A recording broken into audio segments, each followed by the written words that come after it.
ассалому алайкум бинандагони гиромӣ.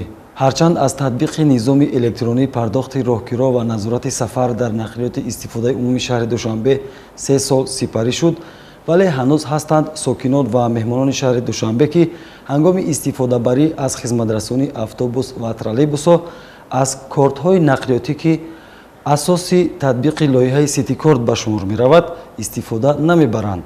ҳамакнун аз ин баъд мусофироне, ки ҳангоми истифодабарии нақлиёти ҷамъиятӣ пули нақд пешниҳод мекунанд, 15 сомонӣ ҷаримабандӣ мешаванд. шарҳи бештари тартиби назорати пардохти электронии ҳаққи роҳгироро аз масъулини соҳаи нақлиёти шаҳри Душанбе пурсон мешавем. мо имрӯз ба суҳбат даъват намудем ҳамзаалӣ ғаниев, директори муассисаи давлатии коммуналии Душанбе нақлиёт хадамотрасон, фирӯз расулов, сардори раисати хадамоти давлатии назорат ва танзим дар соҳаи нақлиёт дар шаҳри Душанбе ва ҷомӣ шарипов, роҳбари лоиҳаи ситикорт. дар оғози суҳбат мехостам аз ҳамзаалӣ ғаниев пурсида бошам, ки айни замон хизматрасонӣ дар хатсайрҳои мусофирбарии шаҳри Душанбе чӣ гуна ба роҳ монда шудааст ва пардохти ҳаққи роҳгиро тавассути кортҳои нақлиётӣ то кадом андоза сурат мегирад?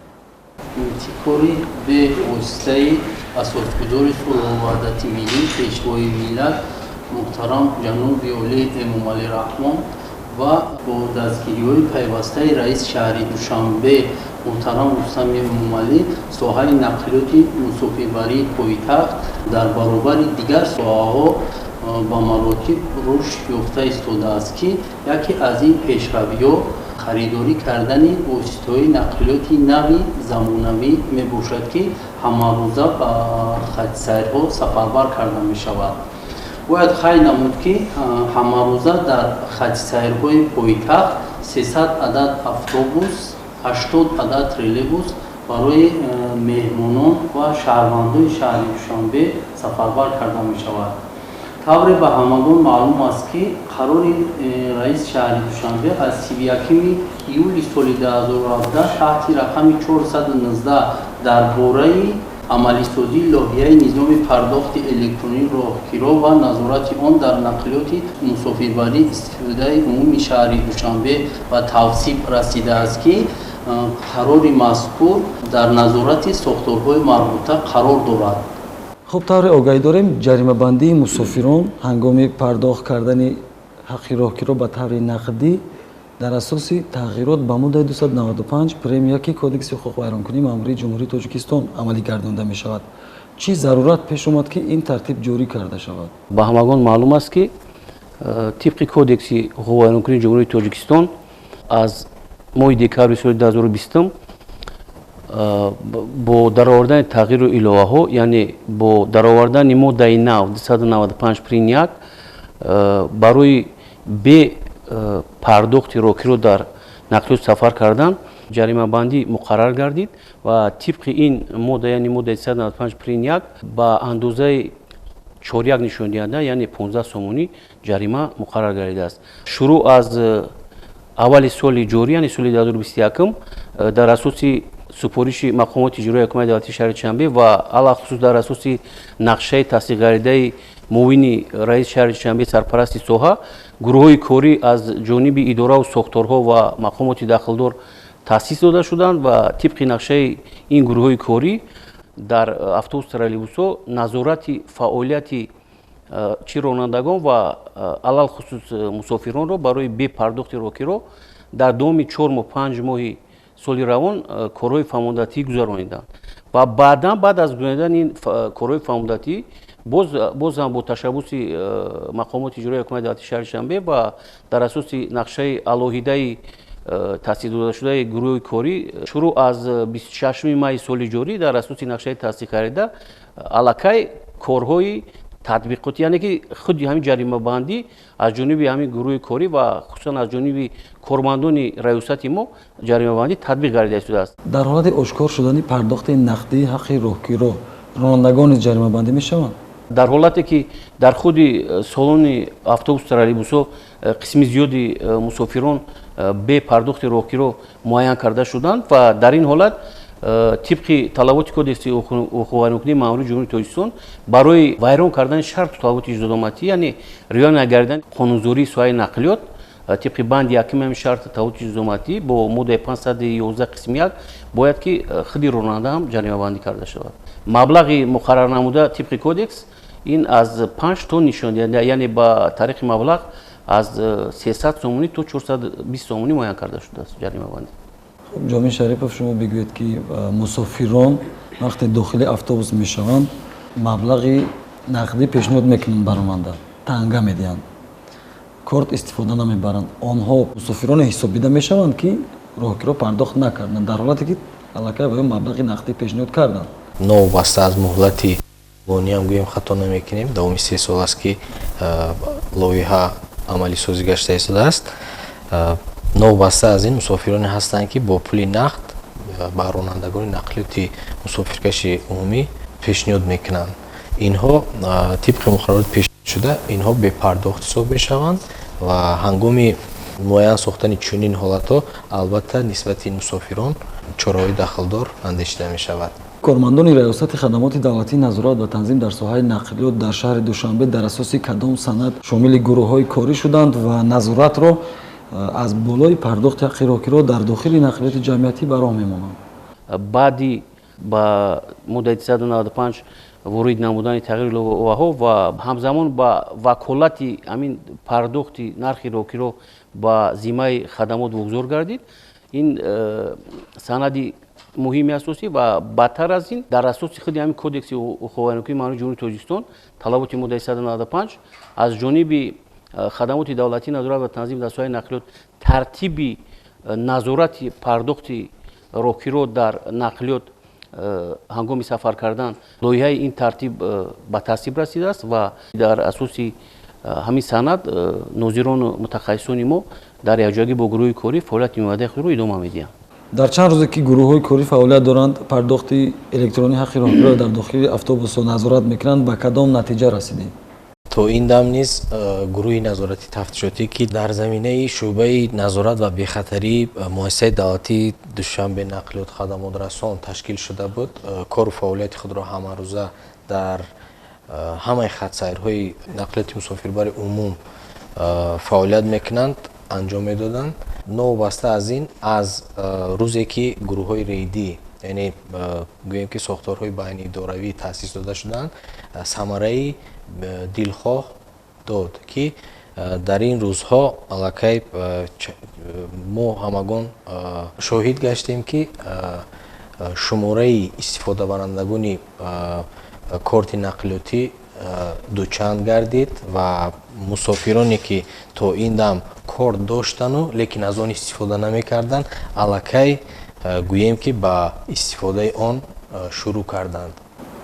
بهترین شما چی مشاهده کردید حمزه علی غنیف؟ پنج گروه کاری که مقصد عین حال در خط سیرها فعالیت دارند از جانب گروه کاری مقصد در روند سنجش همه روزه شخصایی که مقصد به کارت نقلیاتی ورود واسطه نقلیات می شود جریمه بندی می شود. تا امروزه از جانب گروه کاری 70 نفر مقصد جریمه بندی کرده شد. خب موجودیت کدام عامل‌ها استفاده بری کارت‌های نقلیاتی را غیر امکان می‌گرداند؟ عامل‌هایی هستند که گوییم که از لحاظ تکنیکی یعنی از کار ماندن ترمینال‌های پرداخت خودکار این هم باشد موقتی است، چون که کارمندان تکنیکی ما در مدتی کوتاه‌ترین کمبودی‌ها را برطرف می‌کنند، لیکن در نوبت این باز کمبودی تکنیکی هست که از خود ما وابستگی ندارد.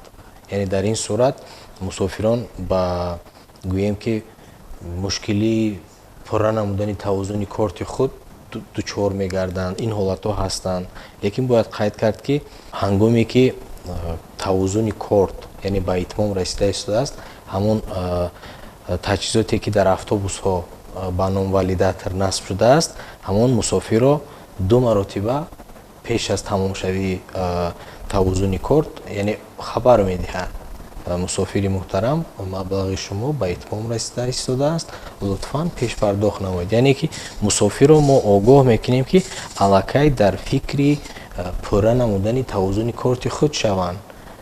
مشاهده بسیار نشان میدهند که مسافرها همون گوییم که صبح دم дар ҳамон истгоҳе ки наздиктарин истгоҳе ки ҷои зисташон ҳаст аз ҳамон ҷо баромада мехоҳанд корти тавозунии худро дар ҳамон ҷо пурра кунанд. мешавад сабабҳои омилҳои техникӣ ҳастанд ки яъне имкон намедиҳанд тавозуни кор, яъне ба нақлиёти мусофиркаш савор шудан аллакай мушкилӣ пайдо мешавад, норозигии мусофир пайдо мешавад. лекин ин масъулияти баланда талаб мекунад. Сафар кардан дар нақлиёти мусофиркаш аллакай тартиботҳои нав, рӯз ба рӯз тартиботҳои нав ҷорӣ шудастанд, техникаҳои замонавӣ аллакай дастрас шудааст. яъне истифодаи ин ҳам як масъулияти баланда талаб мекунад. аз ин рӯ аз мусофирон ҳам хоҳиш карда мешавад ки пурра намудани тавозуни корти худро бояд саривақт анҷом диҳанд. омилҳои дигаре ки сари роҳи гӯем истифодаи пардохти ғайринақдӣ дар нақлиёти мусофиркашро меоранд, инҳо гӯем ки худи шаҳри Душанбе пойтахти кишвар аст ва ҳамарӯза теъдоди зиёди мусофирон, меҳмонон аз ноҳияҳои гирду атроф вориди шаҳр мегарданд ва онҳо дар навбати худ аз низоми ҷоришуда хабар надоранд ва бисёри онҳо корти нақлиётӣ гӯем надоранд, дастрас кардагӣ нестанд. аз ин рӯ ин сабабҳои асосие ҳаст ки имрӯз гӯем ки мусофирон ҳангоми истифодаи нақлиёти мусофиркаши умум дучор гарда истоданд. хуб тартиби ба даст овардани корти нақлиётиро низ аксарият намедонанд. ҳамон баҳонаҳое ки 3 сол пеш буд ё ки дар рӯзҳои аввали татбиқи лоиҳа буд, ҳамон баҳонаҳо имрӯз ҳам ҳаст, давом дорад. аз чӣ дарак медиҳад? дар ҳақиқат теъдоди меҳмононе ки ҳамарӯза ворид мешаванд, онҳо як гурӯҳи алоҳидаи махсус нестанд. онҳо ҳар рӯз иваз мешаванд. яъне меҳмононе ки вориди пойтахти кишвар мешаванд, шояд онҳо дар як моҳ як бор сафар кунанд, ба Душанбе сафар дошта бошанд. онҳо шояд дар як моҳ як бор аз нақлиёти мусофиркаш истифода баранд. маҳз ҳаминро баҳона мекунанд ё ҳаминро пеша мекунанд ки мо дар як моҳ як маротиба меоем, чӣ зарурат ба харидори корт аст? мақсад пешниҳоди кортҳои яксафарӣ имкон надорад? дар таҷрибаи 3 солаи амалисозии лоиҳа ҷорӣ намудани кортҳои яксафара аллакай буд ва мутаассифона натиҷаҳои назаррас ноил нагашт. аз ин лиҳоз бо қарори сарпарасти соҳа гӯем таҷриба манъ карда шуд. яъне як корт 4 сол муҳлат дорад. хоб мо дар як моҳ як маротиба меоем, хоб дар як сол як маротиба меоем, ҳатман бояд аз корт истифода барем. дуруст, лекин барои меҳмонону сокинон роҳҳои иҷборӣ нест дастрас кардани корт, вале ҳангоми эҳтиёҷот ба истифодабарии нақлиёти мусофиркаши умум тартиботро бояд риоя кард. гӯем ки роҳҳои алтернативии пардохти ғайринақдӣ низ вуҷуд доранд ки тавассути QR-кодҳо, тавассути смартфонҳо метавонанд пардохт кунанд. ҳамёни мобилии Душанбе ситиро истифода бурда, аз он барои як маротиба сафар метавонанд пардохти худро анҷом диҳанд. инчунин дар нақшаҳои лоиҳа дар соли 2021 ин ҷорӣ намудани технологияи инноватсионӣ, яъне пардохти ҳаққи роҳгиро аз ҳисоби тавозуни худи телефон, яъне бо ширкатҳои оператори мобилӣ дар ҳамкорӣ бо ширкатҳои мобилӣ мо бо як навгонӣ пешбинӣ намуда истодаем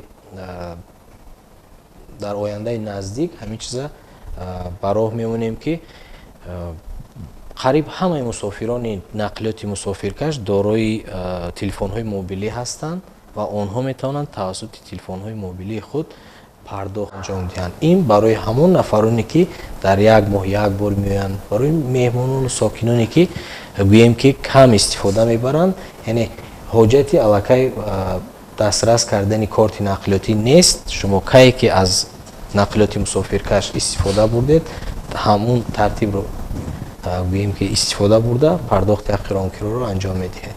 аз пардохти нақдии ҳаққи роҳгиро дар нақлиёти истифодаи умумии шаҳри Душанбе бештар киҳо зарар мебинанд?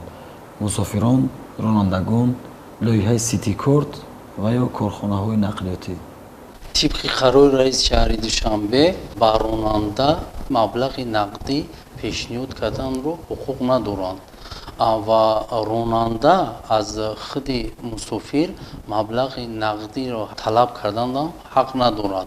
هر هفته در 4 کارخانه‌های کمونالی روزهای شنبه کمیسیه انتظامی تشکیل کرده شده است که در کمیسیه انتظامی نسبت راننده‌هایی که مقصد در خط سیرها قاعده ویرانکنی میکنند یا اینکه مبلغ‌های نقدی از مسافران جمع‌آوری میکنند حتما در کمیسیه انتظامی محاکمه کرده میشوند. از اون جمله از اول سال جاری تا امروزه 41 نفر راننده را برای جمع‌آوری مبلغ نقدی از کار آزاد کرده شدند. зарбаи аввал бар худи ронандаҳо ки аз ҷои кор маҳрум монданд. از جای کار محروم موندند.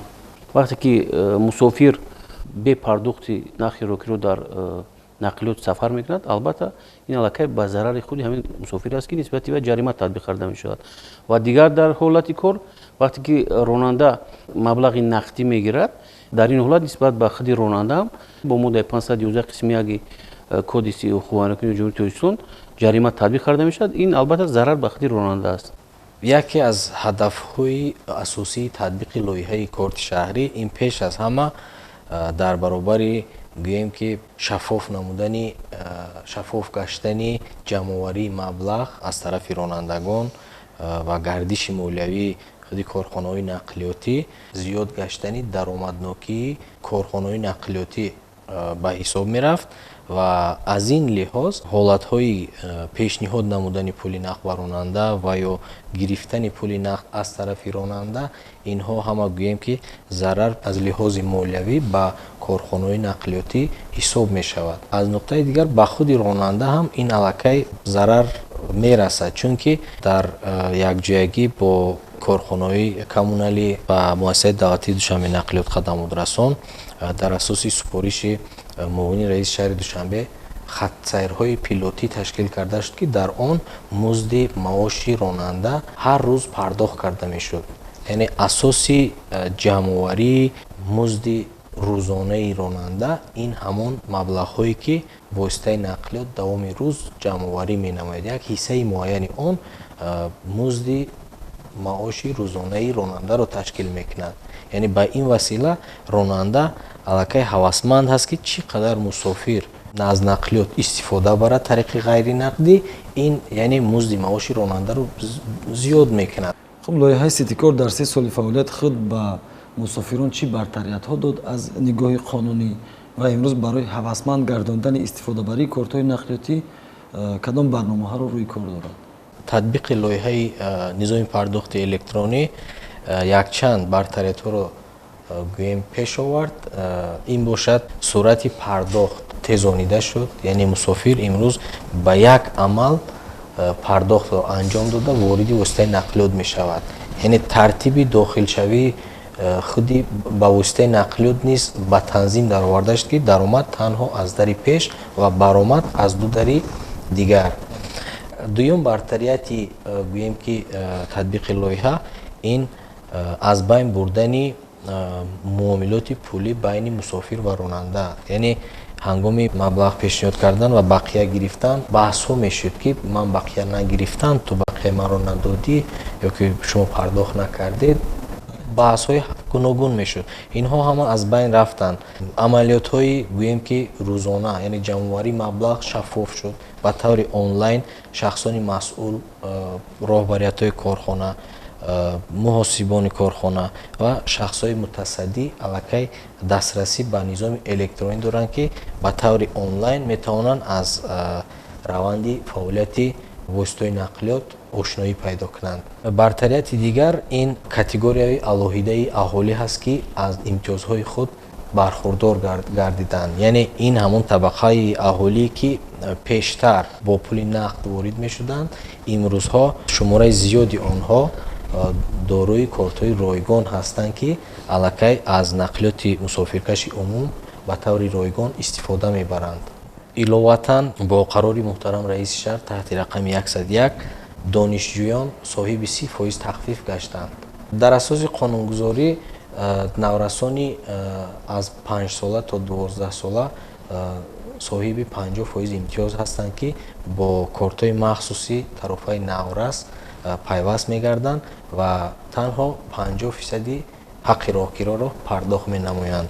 Барои дигар шаҳрвандон ки аз нақлиёти мусофиркаш истифода мебаранд, тарофаҳои солона ва нимсола пешбинӣ шудааст ки ин ҳам бошад аз лиҳози иқтисодӣ молиявӣ барои шаҳрванд хеле муфид аст. Дар баробари тарофаҳои гуногуне ки ба ҳамаи табақаҳои аҳолӣ пешбинӣ шудааст, инчунин бо ташаббуси мақомоти иҷроияи ҳокимияти давлатии шаҳри Душанбе бозии сафари бурднок ташкил карда шудааст ки барои дар доираи истифодабарандагони нақлиёти мусофиркаши умум автобус, троллейбус ва инчунин хатсайри мардумии Мусича низ метавонанд дар бозии сафари бурднок иштирок варзанд ва соҳиби тӯҳфаҳои хотирмон гарданд. Шоҳҷоиза бошад ин автомобил аст ки то моҳи сентябр барои мусофирон имконият фароҳам оварда шудааст ки аз нақлиёти ҷамъиятӣ тариқи ғайринақдӣ пардохтаро анҷом диҳанд ва иштирокчии ҳамин бозӣ гарданд. Бозии мазкур бахшида ба ҷашни 30-солагии истиқлолияти ҷумҳурии Тоҷикистон равона шудааст ва то ин ҷониб ҳар ҳафта мо аллакай бозиҳоро анҷом дода истодаем. Зиёда аз 40 нафар аллакай тӯҳфаҳои худро дастрас карданд. ҳама ин барномарезиҳо баҳри пешбурди татбиқи лоиҳа нигаронда шудааст. ташаккур барои пешниҳоди маълумоти муфассал ва саҳеҳ оид ба истифодабарии кортҳои нақлиётӣ ва тартиби нави назорати пардохти электронии ҳаққи роҳгиро дар нақлиёти истифодаи умумии шаҳри Душанбе.